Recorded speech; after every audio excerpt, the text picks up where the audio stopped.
For once, we aren't going to be talking about a game.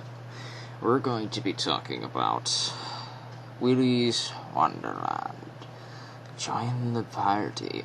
Now, I am going to be both bashing and protecting this film, because there seems to be a divisive view upon this film. And every opinion is different. I wouldn't call what I am about to do a review, though I could bash the shaky cam, I could bash the poor plot details, I could bash a lot of stuff, but I'm just going to look at certain things. I'm not going to look at everything. There are other people who look at things far better than I could in that regard. What I'm going to do is talk about different perspectives you can have when viewing this film, when watching this film. This film stars Nicolas Cage, obviously, one of the top billing role.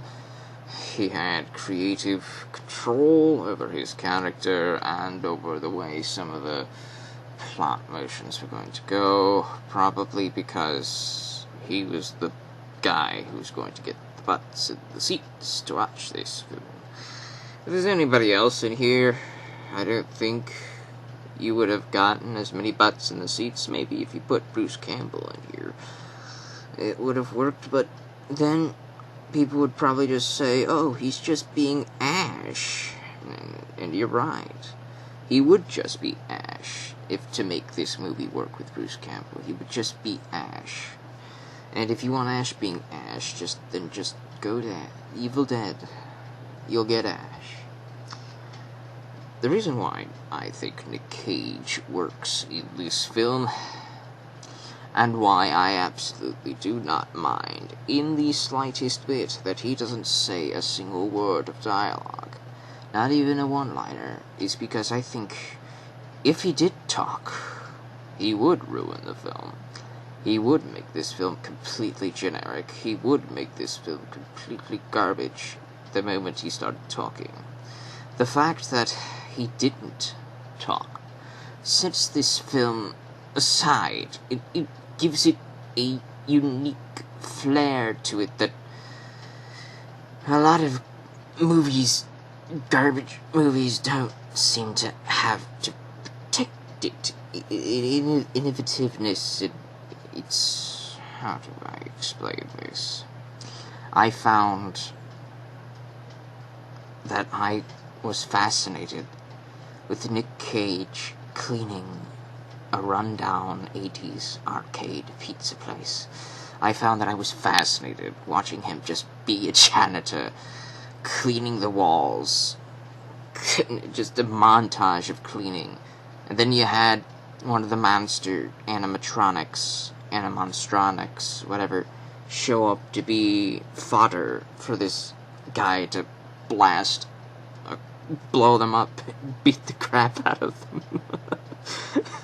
If you watched a Mandy and you enjoyed watching Nick Cage beat the crap out of that stoned out demon biker gang, this is for you. This is for you. Just watching him beat the crap. I loved it. I hated everything else, but I loved that. The stupid teenagers, they didn't need to be there. They were just a needless body count. The body count was the animatronics. That was the point. That was the beauty. It was a reverse slasher, man. You had Nick Cage. He was the Jason this time. The animatronics were the stupid teenage fodder that gets slashed apart, and that was the point. And it was wonderful, man. It was wonderful. If you had the beginning of this film play out like it did, if you cut out the teenagers, if you cut out that female kid and all that other stuff with them, if you just made this entire movie Nick Cage in the pizza joint, half of it was him cleaning it up.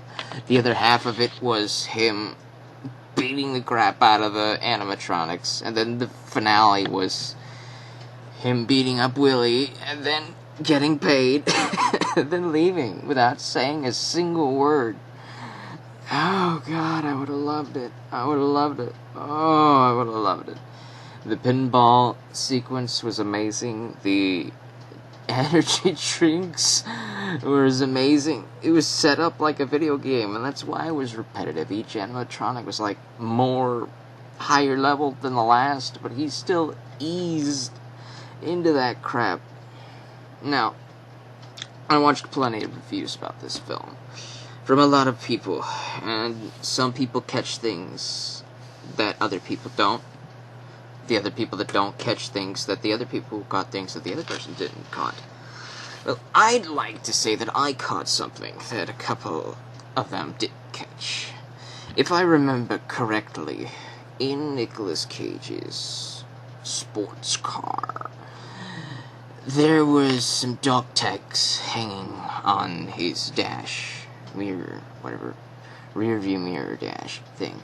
There were some dog tags hanging there, probably giving off the indication that he had some sort of military background. He had some experience in combat, which might give you the idea that that's why he's such the badass Doom guy blowing the crap out of these animatronics. He had experience in combat. He might not have had experience beating the crap out of demonically possessed creepy monster bots, but he took it in stride, and that was what I found to be hilarious. I don't think this film was trying to take itself seriously. In fact, I thought this film took itself completely unseriously. I thought it took itself like a parody of the whole horror genre. It took itself like... How does one explain this? Everything looks like it's serious straight man, but it's acted as if it's a comedy. It's in the vein of The Evil Dead without, like, Bruce Campbell talking a bunch of funny crap, like Evil Dead 2 and 3, and etc. It's got that aura to it, that type of comedy, horror comedy. Because the animatronics aren't scary. They weren't meant to be scary. I think it was supposed to be funny that he was beating the crap out of this stuff and he wasn't even trying. It was making fun of Five Nights at Freddy's. It was like making fun of that film, of the game series. It was like making fun of the fact that, oh, this guy, there's these little creepy monsters, he beats him up, you can only sit in a chair, close the doors with the flashlights, with the batteries and all that stuff. But then you have this guy who's a bit too competent, that's walking around, and he has agency, a little bit too much agency.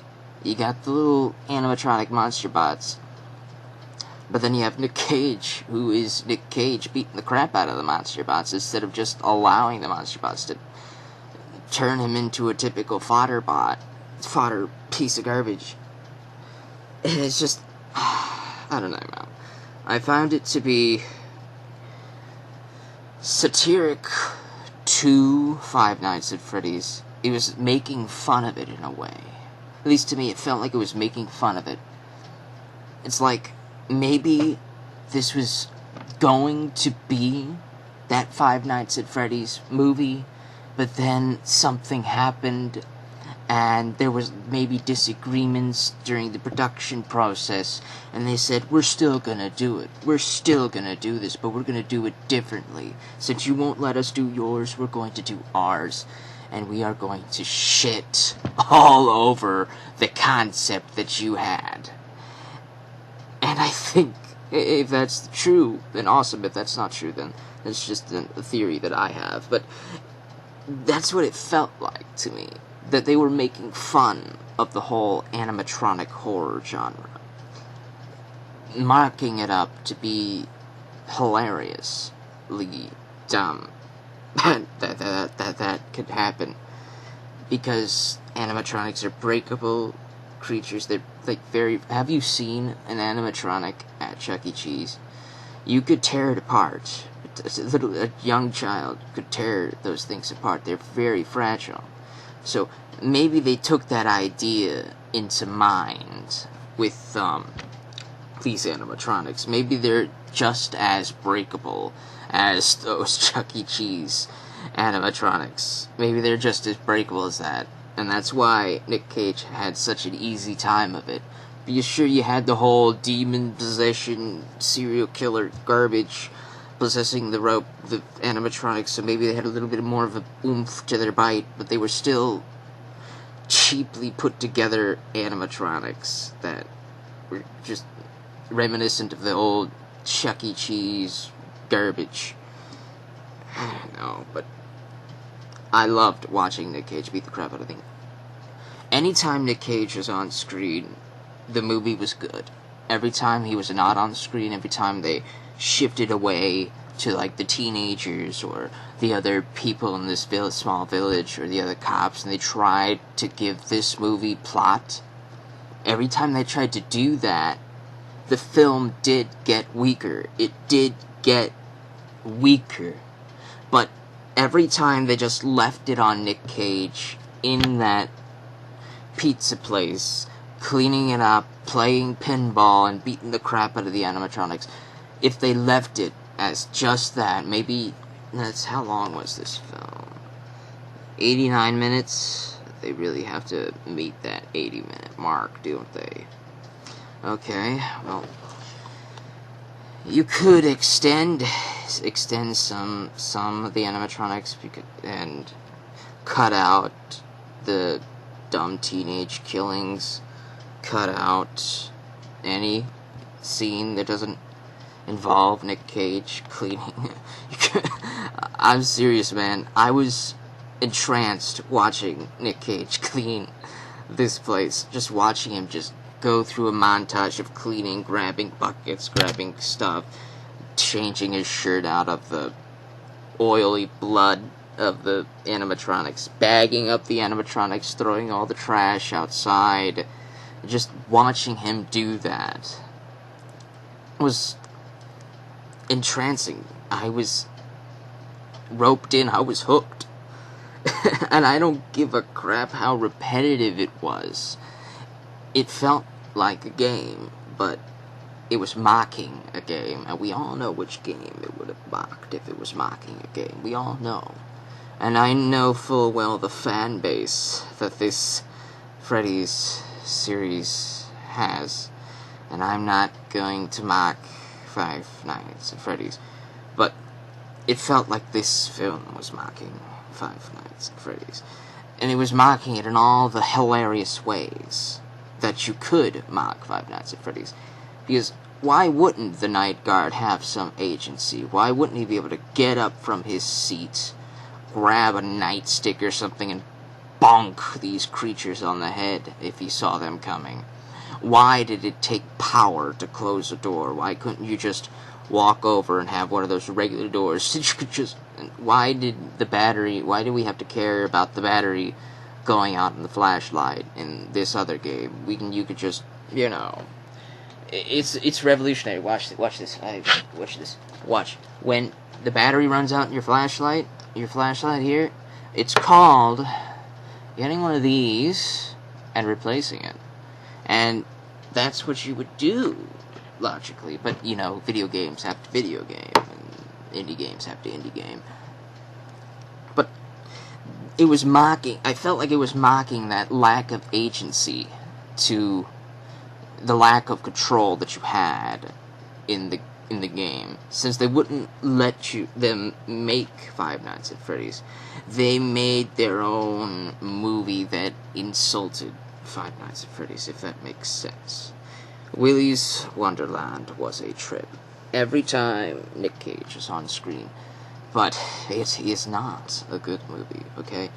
I'm not going to say that this film is an amazing, awesome, epic, good movie, because this film has other characters in it. And any character that's not the owner of Willy's, any character that's not Nick Cage, or the animatronics, or that mechanic guy, everybody outside of those three humans and the animatronics was not needed You did not need them. You didn't need the teenagers. You didn't need the plot with the teenagers breaking into the pizza place to get Nick Cage. You didn't need the clothes on dry humping scene with the other two dumb teenagers. You didn't need any of the dumb teenagers. You didn't need them. You could have done this movie without them, and it would have been a lot better. Because I agree, every single time I saw the teenagers, the film went down the drain. But every time I saw Nick Cage beating up animatronics, every time I saw Nick Cage cleaning this place, every time I saw Nick Cage playing pinball, it was right there. It was A+ material, man. Because if you made the entire film about that, you would have had something so incredibly innovative that everybody would it would still be just as divisive, because people go like, why won't he talk? And then you have the other people that go like, this is awesome, he's not talking, but he's beating the guy. But films like these encourage discussion. Films like these are the types of films that you're going to have somebody who's going to shit all over it. You're going to have somebody else who's going to defend the fuck out of it. And then you're going to have somebody who defends the fuck out of it while shitting on it at the same time. You're going to have both. And I think I might be in the middle area. I love everything about everything on this cover. I love everything about Nick Cage beating up animatronics. Everything about that. But when we go over here, we got the teenager here. We got the teenager here. Anything with that is garbage. You know, with the teenagers. Maybe you like the teenagers. I need to express that opinions are not meant to be insulting. Opinions aren't meant to insult you. If I hate something that you like, it just means that I don't like this. It's not meaning I'm demeaning you for liking something that I don't like or something that I think is garbage. Because it's all subjective, okay? Anything that I'm bashing in this film that you think was good is good to you. And there's nothing wrong with that. There's nothing wrong with it at all, okay? There's nothing wrong with it. And anything that I say was good that you think is shit to you. And there's nothing wrong with that, okay?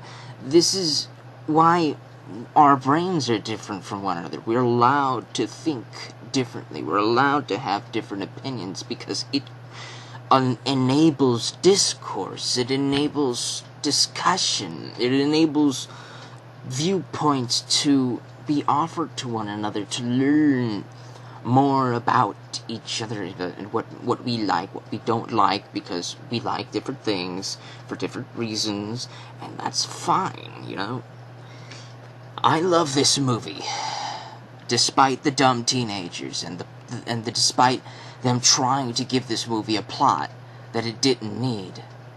I love this movie regardless. I can watch Nick Cage beat up animatronics all day long. I can watch Nick Cage clean a stupid fucking pizza parlor all day long. I can watch him play pinball. I have a fascination with that shit. It is hilarious to me. But that could be a point of contention for you, and that is perfectly fine. It's perfectly fine to not like this film for the reasons I like the film.